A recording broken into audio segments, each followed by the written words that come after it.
What's going on, Port fans? Welcome back to another video on my channel, and today we're going to be previewing round 9, Port Adelaide versus the Western Bulldogs at the Adelaide Oval this Saturday night at 7:10 p.m. It's going to be an absolute ripper game of footy. We're predicting, it's second versus third.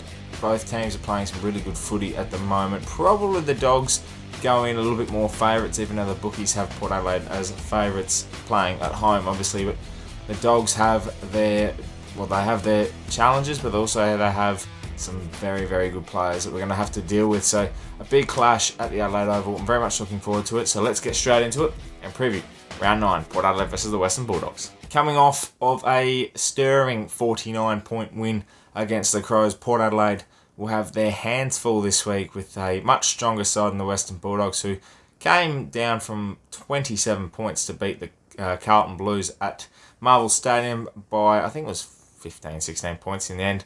It was a challenging game for the Dogs, and you can see that the teams like Melbourne and the Doggies are just trailing off a bit. The Dogs losing to Richmond only a couple of weeks ago, and they've slowly built their way back again. But, they're both those teams are hindering on maybe having another loss here or there. They're just not looking 100%, but neither is any team at the moment besides Geelong. So it's going to be an interesting night Saturday. I think Port Adelaide have definitely not played their best footy in the last month, not since the Richmond game. It's been really hard to tell to see how exactly we've gone about things. We haven't been as clean as we would like, and I think Saturday night is definitely going to be something that we're going to have to focus on, being clean with the footy, direct inside 50.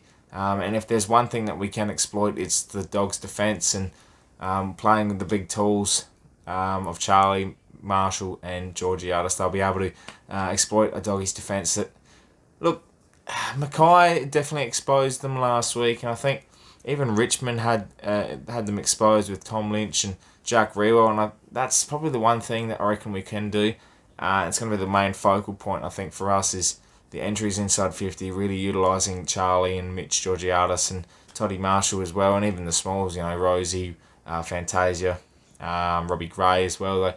So they're going to have their hands full, I reckon, down back. But also for us, we're going to have to make sure that we're focused on, nullifying the Nortons, the Bruces, and all the forwards that are for the Dogs, because their midfield's going to be delivering some fantastic footy. We know they are packed heavily in that middle part, and they're not going to have, great service from the ruckman. This is where it gets more interesting, and a discussion that I think is going to be heavily talked about both by us fans, the media, and also internally for selection by Port Adelaide, because Jordan Sweet's the main ruckman for the Dogs at the moment.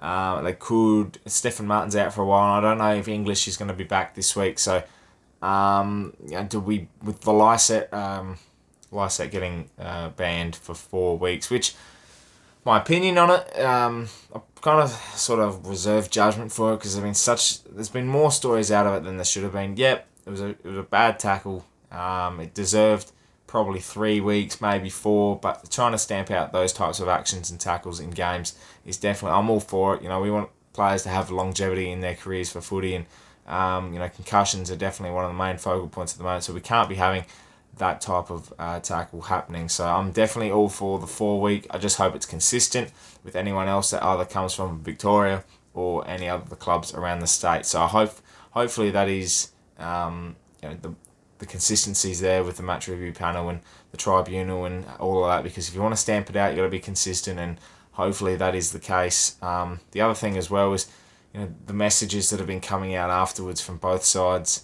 The fans that have been messaging Lysette, and I touched on this in the review last week. It was pretty piss poor by those people to be messaging Lysette. I can't imagine the countless others he got that he didn't show. That he definitely, it's not the right thing to be doing. It's disrespectful. It's gutless, and naming and shaming them is probably a big thing to be doing for Scotty, because we don't want that for any other players, for Port Adelaide players, any AFL players, even Adelaide Crows players. We don't want that type of stuff happening off field. And at the end of the day, they're individuals. They have lives outside of footy, and we can't be disrupting that in terms of mental health. It's a massive part. I'm a definite advocate for it. I really want people to not feel the way that, I've felt bad ways. And, Lysette, obviously, he's a tough boy. We know he'll push through and block that type of stuff out, but it's sometimes very hard to block it out. And I think the main thing of that is when Tom Jonas came out and did the interview, you defend your teammates, you then defend your players, and to have people coming in and questioning Tom Jonas's remarks on the cases is just disappointing. You can't. He's only commenting on this one instance. He's not in charge of every other incident that's had or happened on social media for other players. And I understand seeing things by journos and players and stuff like that, not players, fans towards players can be a little bit disrupting to people. But at the end of the day, Jonas's comments were reflective of every single situation. He's not singling out this one. So his message is based on this incident, but the message is broad enough to be covering all instances in which he said is mental health is such an important part of the players' welfare, and we need to be making sure that this is not happening. So I'm sorry to drag this topic out a little bit longer, but it's something that's been rattling me a little bit, and I'm really disappointed that people can't get that message through on themselves, because we want longevity in the game, whether it is reducing concussions and also reducing the damages that mental health can cause as well. So they're all linked, and we just need to make sure we're playing our part and having a safer environment and a friendly environment. To get that out of the way, we talk about selection and the ruck contest that I was talking about when Jordan Sweet, the obvious choice for fans is, all right, let's bring back Adams in. It's a month of football. It's a block of football that I think is very important for Port Adelaide. I want to be going into the bye and not losing another game. So we have to beat the Dogs. You beat the Pies and you beat Freo. Then you come out and play Geelong. So I think this is the perfect opportunity for Port Adelaide to unleash Sam Hayes. I really feel like he has become his own. He's improved leaps and bounds over the pre-season. He's really starting. He's averaging like 30 plus hit-outs a game. He's built like Lysette. He moves like Lysette. He becomes an option. He might not kick as many. Well, Lysette doesn't kick goals anyway. So you want that proper ruckman. I think this is the opportunity, and I'm really pushing for it. I do love Ladham's work. I really enjoy what he brings to the table, and I understand his experience will come in. But I don't feel he's as good as a tap ruckman as Lysette. The body frame becomes another part because Hayes is built and he's ready. He can compete around the ground. I reckon this is an opportunity to unleash someone like Hayes. We've always been questioning when is he going to get the opportunity. He's knocking down the door basically. This is a perfect chance for Hayes to come in and prove a point. And if it doesn't work this week and next week, ruckman take time. We know that, but we don't want to be wasting the talent and when we have the opportunity to showcase it. And I think this is the chance, and I really hope that Kenny believes that. And if he doesn't show, well, that's a lesson learnt. But you got to be willing to try, and I really feel like this is an opportunity. So Sammy Hayes is in for me. I think that'll be the only one change as well. I don't know how Dan Houston is pulling up. I saw him running today, even when just before recording this. I think he'll probably come up, but if he doesn't come up, then I think you've got a few options in there.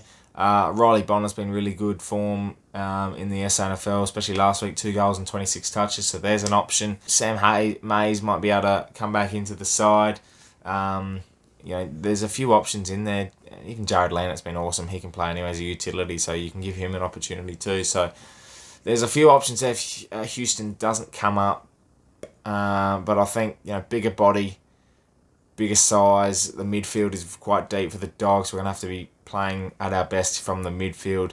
Hopefully Houston comes up because he's clean with the footy. He's a great kick inside 50. We've got to utilise that a lot more.